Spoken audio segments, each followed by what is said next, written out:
Hello बच्चों, welcome to current affairs in general knowledge series. आज के इस वीडियो में हमारा टॉपिक है current affairs through question and answer. और टॉपिक जो हमने स्पेशलाइज टॉपिक लिया है वहां पे यह है important appointments and head of the organisation. तो अगर आपने प्रीवियस पेपर को फॉलो किया होगा तो बहुत सारे कॉम्पिटिटिव एग्जाम में जो इम्पोर्टेंट ऑर्गेनाइजेशंस है उसके चेयरपर्सन का नाम पूछा जाता है, और उसके अलावा जो रिसेंट अपॉइंटमेंट होते हैं उसके बारे में भी पूछा जाता है। तो यहाँ पे जो भी defence exam, defence related exam है, एज लाइक RIMC, RMS, सैनिक school and other competitive exam, तो वहां पे यह टॉपिक काफी इंपॉर्टेंट होने वाला है। चाहे आप जिस भी कॉम्पिटिटिव एग्जाम में अपियर हो रहे हो, वहां पे जहां पे भी करंट अफेयर्स का टॉपिक आएगा तो यहाँ से क्वेश्चन पूछने की संभावना बहुत ज्यादा है। तो बिना समय गवाते अब हम लोग स्टार्ट करते हैं क्वेश्चन नंबर 1 से। तो पहला क्वेश्चन है, who was appointed as the president of the National Company Law Tribunal, जिसे शॉर्ट फॉर्म में NCLT कहा जाता है, in April 2026? Option A justice Suryakant, option B TV Somanathan, option C justice Anupinder Singh Grewal, option D none of this. तो बच्चों यहाँ पे सबसे पहले आप NCLT क्या होता है तो ये समझिए। तो यहाँ पे नाम से लिखा हुआ है नेशनल कंपनी लॉ ट्राइब्यूनल। तो यहाँ पे जितनी भी कंपनी भारत में है तो उनके बीच में किसी तरीके का डिस्प्यूट होता है तो उन सारी चीजों का ध्यान रखा जाता है NCLT के द्वारा। अगर कोई कंपनी बैंकरप्ट होती है तो भी वो NCLT में जाती है, कोई कंपनी दूसरों को एक्वायर करती है तो भी NCLT में जाती है, और भी किसी तरीके के डिस्प्यूट होते हैं जो कि कॉर्पोरेट अफेयर से रिलेटेड है तो वह कार्रवाई कहाँ होता है? NCLT में होता है। तो यह कोर्ट है किसके लिए? कंपनीज के लिए, कॉर्पोरेट के लिए, इंडस्ट्रीज के लिए। तो उनके लिए यह कोर्ट है। यहाँ पे सिविल कोर्ट नहीं है, ये सिविल कोर्ट से हटके है। यहाँ पे कंपनी से रिलेटेड जो भी डिस्प्यूट है उसका यहाँ पे फैसला दिया जाता है। तो इसमें जो जस्टिस है वो किनको अपॉइंट किया गया है रिसेंटली 29 अप्रैल 2026 को, तो उनका नाम आपको बताना है। तो बच्चों में बता दो कि उनका नाम है जस्टिस अनुपिंदर सिंह ग्रेवाल, और यह एक जाने माने जज भी रह चुके हैं। कहां पे? तो हरियाणा एंड पंजाब के, हरियाणा पंजाब हाईकोर्ट के फॉर्मर जज रह चुके हैं, मतलब पूर्व जज रह चुके हैं। तो इसीलिए इनका नाम बहुत इंपॉर्टेंट है यहाँ पे, जस्टिस अनुपिंदर सिंह ग्रेवाल। तो this is the right answer as per the current data April 2026 के अनुसार यह NCLT के आज के डेट में प्रेसिडेंट है। तो यह आपसे पूछा जा सकता है एग्जाम में, तो इसका सही आंसर ये होगा। अब चलते हैं नेक्स्ट। सो नेक्स्ट हमारा film maker Ashutosh Gowariker has been appointed to lead which of the following events? Question mark. Option A national school of drama festival, option B Dada Saheb Phalke awards committee, option C 57th international film festival of India, इसे short form में IFFI भी बोला जाता है, option D में Cannes film festival. तो आप सबने सुना होगा आशुतोष गवारीकर का नाम, और इन्होंने बहुत सारे फिल्म बनाए हैं इसलिए यहाँ पे मेंशन भी, फिल्म मेकर है ये। तो इनको किसके लिए मेजर पोस्ट के रूप में अपॉइंट किया गया है? तो वह 57th international film festival of India, ये जो फेस्टिवल था उसके डायरेक्टर के रूप में आशुतोष गवारीकर जी को कौन से एडिशन के लिए? 57th एडिशन के लिए अपॉइंट किया गया था। तो इसलिए इसका राइट आंसर होगा option C. Option C is the right answer for this question. अब चलते हैं हम लोग अगले क्वेश्चन पे। तो अगला क्वेश्चन क्या कहता है? तो अगला क्वेश्चन कहता है who is the chairman of UPSC? Option A doctor Ajay Kumar, option B Manoj Soni, option C Arvind Saxena, option D Deepak Gupta. तो यहाँ पे मैं और भी एक चीज मेंशन कर देता हूं, एज पर 2026, क्योंकि यह वीडियो तो यूट्यूब पे सब दिन के लिए रहेगा लेकिन डेटा चेंज होते रहता है, इसलिए हम यहाँ पे टाइमिंग भी मेंशन करते हैं। As per 2026 who is the chairman of UPSC? UPSC का फुल फॉर्म होता है यूनियन पब्लिक सर्विस कमीशन, जो बहुत सारे एग्जाम कंडक्ट कराते हैं। और एक फेमस एग्जाम होता है सिविल सर्विसेज का जिसके थ्रू IAS IPS बनते हैं, वो इनका सबसे बड़ा मेन एग्जाम होता है। तो यहाँ पे इनके चेयरमैन के बारे में जानना बहुत जरूरी है। और एक चीज बताता हूँ कि यहाँ पे जो UPSC के चेयरमैन है उनका अपॉइंटमेंट जो होता है वो प्रेसिडेंट ऑफ इंडिया के द्वारा होता है। यह भी कई बार एग्जाम में पूछा जा चुका है, पूछा जा सकता है। तो यहाँ पे जो नाम है चेयरमैन ऑफ यूपीएससी के लिए अभी एज ऑफ 2026 जिस समय वीडियो ये रिकॉर्ड हो रहा है उसके हिसाब से, तो यहाँ पे नाम है इनका doctor Ajay Kumar. Option A is the right answer as per the current data, as per ये वीडियो रिकॉर्ड हो रहा है मई मंथ के फर्स्ट वीक में। सो मई मंथ के first week 2026 as per the current data the right name is doctor Ajay Kumar. So अब चलते हैं नेक्स्ट। सो नेक्स्ट हमारा है who is the chief of army staff. Option A admiral Manoj Tripathi, option B air chief marshal Satish Singh, option C general Upendra Dwivedi, option D general Manoj Pande. तो बच्चों मैं यहाँ पे बता दूं कि पूछा गया चीफ ऑफ आर्मी स्टाफ जिसे शॉर्ट फॉर्म में CAS भी बोलते हैं। CDS अलग होता है, CDS CS दोनों सेम नहीं होता है। सो यहाँ पे चीफ ऑफ आर्मी स्टाफ के बारे में पूछा है, चीफ ऑफ डिफेंस स्टाफ के बारे में नहीं पूछा है, दोनों में डिफरेंस है। तो यहाँ पे और दूसरी बात कि एडमिरल और एयर चीफ जो चीफ ऑफ आर्मी स्टाफ है उनके पीछे में नहीं लगाया जाता है, क्या लगता है जनरल की उपाधि उनके नाम के पहले लगता है। तो यहाँ पे जो सही नाम है as per the current data इन 2026 मैंने बताया कि ये वीडियो रिकॉर्ड हो रहा है फर्स्ट वीक ऑफ मई 2026, तो उसी के हिसाब से ये रिलीज भी फर्स्ट वीक ऑफ मई में ही होगा।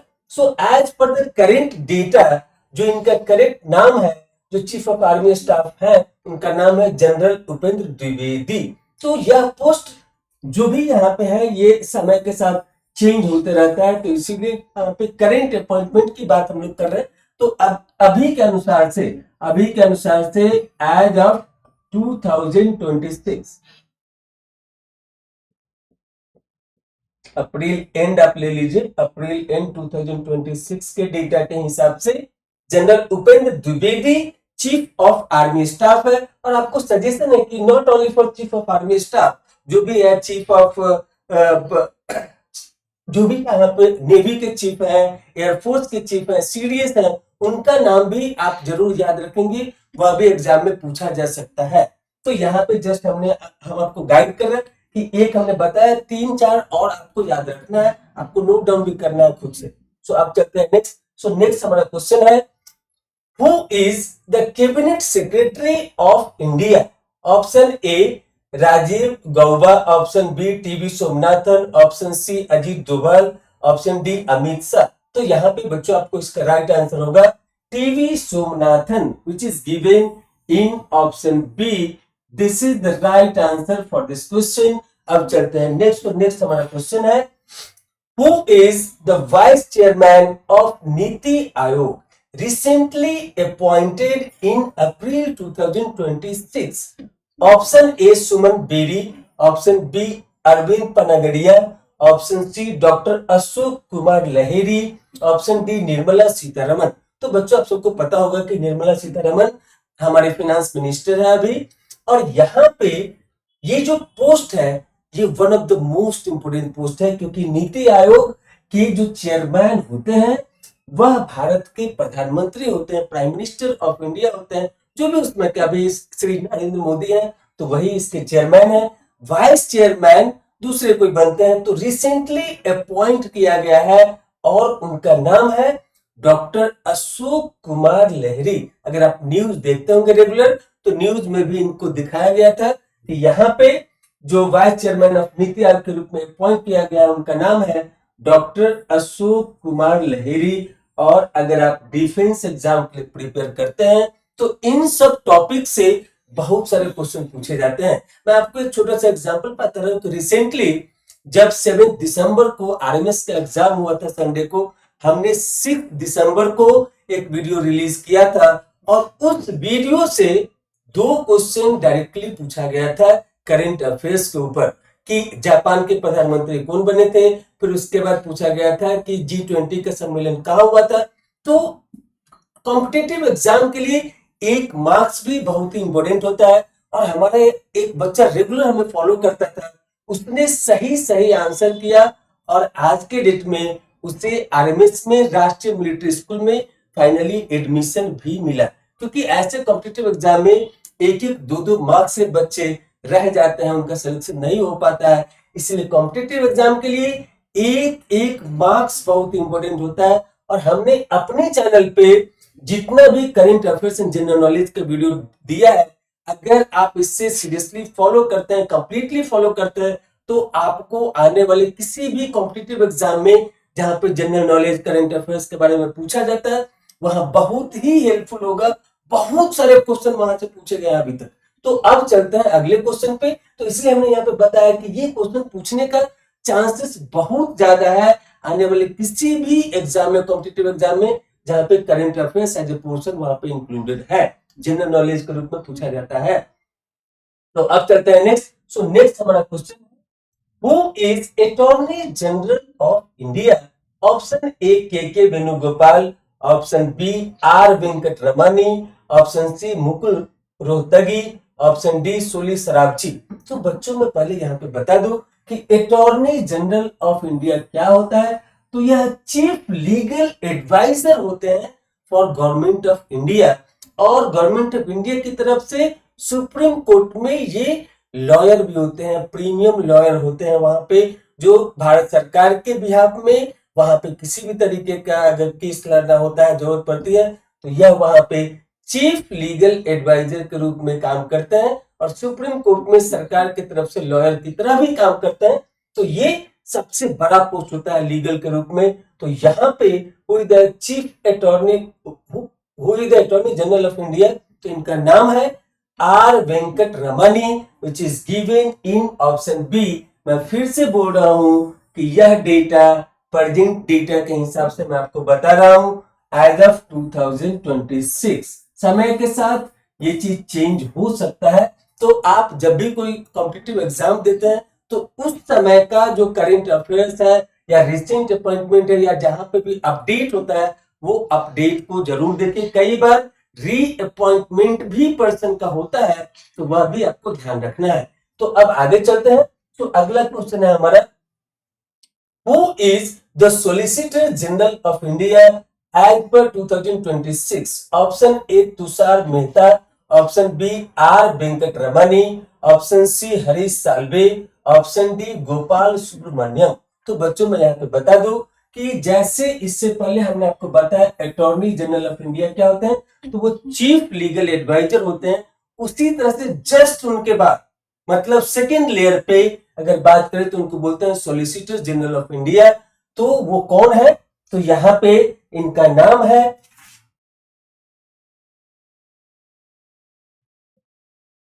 Tushar Mehta.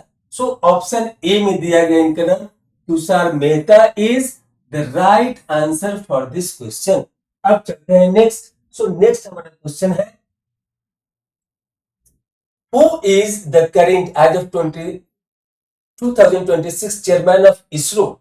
Doctor K Sivan, doctor S Somanathan, doctor V Narayanan, doctor Shailesh Nayak. जैसा कि हम बार बार बोल रहे हैं कि हर एक बार जो भी चीफ पर्सन है वो चेंज होते रहते हैं समय के साथ। या तो वो रिटायर्ड हो जाते हैं, या फिर उनका कोई टेन्योर खत्म हो जाता है, या फिर किसी और भी कारणवश वो चेंज हो सकता है। तो इसीलिए एग्जाम के टाइम पे जो है वो हमें अपडेट रहना पड़ेगा। तो इसके हिसाब से, अभी के हिसाब से, जो यहाँ पे इसरो के चेयरमैन है उनका नाम है डॉक्टर वी नारायणन। सो यह भी एक जाने माने साइंटिस्ट है, स्पेस साइंटिस्ट के रूप में जाने जाते हैं। इनका नाम है डॉक्टर वी नारायणन। इससे पहले डॉक्टर एस सोमनाथन इसरो के चेयरमैन के रूप में थे। अभी प्रेजेंटली एज पर 2026 डेटा के हिसाब से जो करेंट चेयरमैन है इसरो के, उनका नाम है डॉक्टर वी नारायणन। अब चलते हैं नेक्स्ट। सो नेक्स्ट हमारा क्वेश्चन है, who currently serves as the 14th president of the World Bank Group, becoming the first ever Indian American to lead the institution?